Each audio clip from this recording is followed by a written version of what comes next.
ఆనాడు వలసల జిల్లాగా పేరుపడ్డ పాలమూరును దత్తత పేరిట దగా చేసిందెవరో, దక్షిణ తెలంగాణకు ప్రాణాధారమైన పాలమూరు రంగారెడ్డి ఎత్తిపోతల పథకాన్ని మేము దాదాపు 85-90% పూర్తి చేస్తే ఆ 10% ఇవాళ చేయకుండా ఎండబెడుతున్నది ఎవరో ప్రజలకు తెలియదా?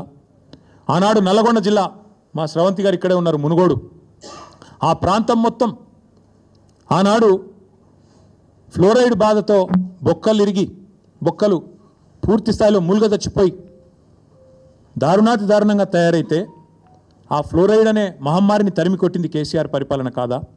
అన్నదాతల ఆత్మహత్యలు ఆపింది కేసీఆర్ పరిపాలన కాదా? ఈ సెంట్రల్ గవర్నమెంట్ పార్లమెంట్లో చెప్పిన మాట వాస్తవం కాదా? ఇట్లా చెప్తూ పోతే వందలున్నాయి. చివరికి ఎంత దారుణం అంటే నల్లగొండ జిల్లాలో ఫెయిల్ అయిన బోర్లే ఇంటి పేరుగా రైతులు మార్చుకునే పరిస్థితి. బోర్ల రామరెడ్డి గారు, ఆయన ఇంటి పేరు బోర్ల రామరెడ్డి, 57 బోర్లేసి బొక్క బోర్లా పడ్డ వ్యవసాయం తెలంగాణలో ఉన్నమాట వాస్తవం కాదా? ఇవాళ మీరు మాట్లాడితే దయ్యాలు వేదాలు వల్లించినట్టు నికృష్టంగా కాంగ్రెస్ గురించి, కాంగ్రెస్ యొక్క గొప్పతనం గురించి, ఇందిరమ్మ గురించి ఎమర్జెన్సీ విధించి ఆనాడు ఎంతోమందిని జైళ్లలో నూకిన ఇందిరమ్మను గుర్తు చేసుకుంటూ మళ్ళీ గుడ్డలు కూడా తీసుకొడతామంటే ఇవాళ తెలంగాణ సమాజం అట్లా చూస్తూ ఊరుకోవడానికి, నిస్తేజంగా చూడడానికి సిద్ధంగా లేదు. రేవంత్ రెడ్డి గారు, మీకు నేను స్పష్టంగా చెప్తా ఉన్నా, నీకు లెక్కలు తెలియకపోవచ్చు కానీ నేను గుర్తు చేస్తా. వాస్తవం ఏంది? 2014లో ఆనాడు కొత్త రాష్ట్రం తెలంగాణ, ఏదో అధికార మార్పిడి కాదు జరిగిందో, కొత్త రాష్ట్రం పుట్టింది.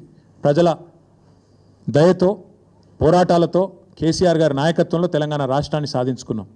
సాధించుకున్న రాష్ట్రంలో మన ఆర్థిక పరిస్థితి మనకు తెలియకపోయినా 2 దఫాల్లో 30,000 కోట్ల రుణమాఫీ చేసింది కేసీఆర్ ప్రభుత్వం కాదా? ఆనాడు కరోనా వచ్చినా, పెద్ద నోట్ల రద్దు లాంటి సమస్యలు వచ్చినా, కొత్త రాష్ట్రానికి మోడీ గారు ఎన్నో రకాలుగా ఇబ్బందులు పెట్టే ప్రయత్నం చేసినా అన్నీ తట్టుకొని 30,000 కోట్లు రుణమాఫీ చేసింది కేసీఆర్ ప్రభుత్వం కాదా?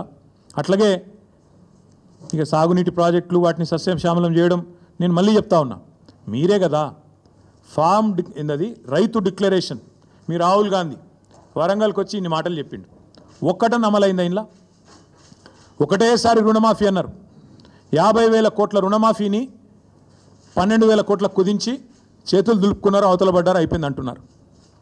12,000 కోట్లు దాటలు ఇంకా ఈరోజు కూడా. మళ్ళీ మాట్లాడితే సిగ్గు లేకుండా 21,000 కోట్లు అని చెప్తారు. మీకు ఇదివరకు కూడా చెప్పినా, మళ్ళీ కూడా చెప్తా ఉన్నా, ఇందులో ఒక్కటని అమలైందా? ఒక్కటంటే ఒక్కటి అయినా సిగ్గు లేకుండా మాట్లాడతారు. అట్లాగే ఎన్నో చేశాం, మీకు చెప్తే చాలా ఉన్నాయి. 2,603 రైతు వేదికలు కట్టినాం. 5,000 ఎకరాలకు ఒక్కొక్కరు చొప్పున అగ్రికల్చర్ ఎక్స్టెన్షన్ ఆఫీసర్లను పెట్టినాం. ఏదో మాటలతోనో డైలాగులతోనో కాలేదు తెలంగాణలో వ్యవసాయ విస్తరణ. కేసీఆర్ గారి నాయకత్వంలో అకుంఠిత దీక్షలాగా, ఒక తపస్సులాగా చేస్తే ఇన్ని రంగాలకు కలబోతా, సాగునీరు, విద్యుత్తు, అట్లాగే ఇరిగేషను, ఇవన్నీ కలిస్తే, గ్రామీణాభివృద్ధి కలిస్తే వాటి సమాహారంగా అల్టిమేట్గా తెలంగాణ ఇలా భారతదేశంలో నెంబర్ 1 అయింది. మేము రెడీ.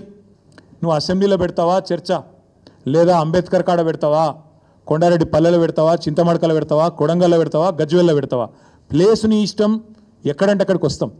కానీ నువ్వు తప్పించుకపోయే బాబత్ మాకు తెలుసు. నువ్వు గ్యారంటీ ఏం చేస్తావు? ఈయనకి ఏంటంటే అలవాటు, బురద చల్తాడు, అవతల పడతాడు, ఇట్లా చల్తాడు, ఏదో మాట అంటే డైలాగే నేను ఎక్కడన్నా అని మళ్ళీ అవుతాడు. ఆయననే చెప్పిండి, నిన్న కేసీఆర్ వస్తాడా కేటీఆర్ వస్తాడా అన్నాడు. మరి నేను వస్తా అంటున్నా, నీకు దమ్ముంటే రా, లేదంటే ఇంకొక ప్రతిపాదన 8 తారీఖు నాడు, ఇలా 5 తారీఖు, ఎందుకంటే ముఖ్యమంత్రి గారికి ప్రిపేర్ అయ్యేందుకు టైం పడుతుంది. 8 తారీఖు నాడు 11 గంటలకు మేమందరం వస్తాం, సోమాజిగూడ ప్రెస్ క్లబ్ రా, నీకు కృతి చేసి పెడతాం. నీ కార్యకర్తలతో సహా వస్తావా, నీ ఎమ్మెల్యేలతో సహా వస్తావా, వాళ్ళు ఎంతమంది వస్తారో చెప్తే వాళ్ళకు కూడా ఇంతజాం చేస్తాం. చాయ్ బిస్కెట్ కూడా మా సోమాజిగూడ ప్రెస్ సోదరులను అడిగి అది కూడా ఏర్పాటు చేస్తాం. సోమాజిగూడలో ప్రెస్ క్లబ్లో 11 గంటలకు 8 తారీఖు నాడు నేను రెడీగా ఉంటా. నువ్వు వస్తావా రావా నీ ఇష్టం, నువ్వే ఛాలెంజ్ ఇసిరినావు, రావాలని కోరుతున్నా. వస్తే సంతోషం, మీడియా ముందే చర్చిద్దాం, నీళ్ళకు నీళ్ళు పాలకు పాలు. ఇంకొక మాట కూడా నేను చెప్తా ఉన్నా, ఇవాళ మా రైతన్నలు కూడా వినాలని చెప్పి కూడా కోరుతా ఉన్నా. వాస్తవం ఏంది? ఈరోజు సిగ్గు లేకుండా ఈ ముఖ్యమంత్రి రైతు బంద్ వేసినా పండుగ చేసుకోండి అంటుండు. మొన్ననే మా ప్రశాంత్ రెడ్డి గారు, జగదీష్ రెడ్డి గారు ఇక్కడ చెప్పినారు, మేము ఒకసారి వేయలేదు, 11 సార్లు మొత్తం 73,000 కోట్ల రూపాయలు రైతుల ఖాతాల్లో వేసినాం. కానీ ఎన్నడూ గింత హడావుడి, గింత ఆర్భాటం అయితే చేయలేదు. ఒక్కసారి వేసి 4 పంటలకు గాను ఒక్క పంటకేసి దానికే పండుగ చేసుకోకండి అంటున్నాడు. వాస్తవం ఏంది అసలు? ఇవాళ రైతులకు ఎగ్గొట్టిందంతా, యాక్చువల్గా ఇచ్చిందంతా రేవంత్ రెడ్డి ప్రభుత్వం.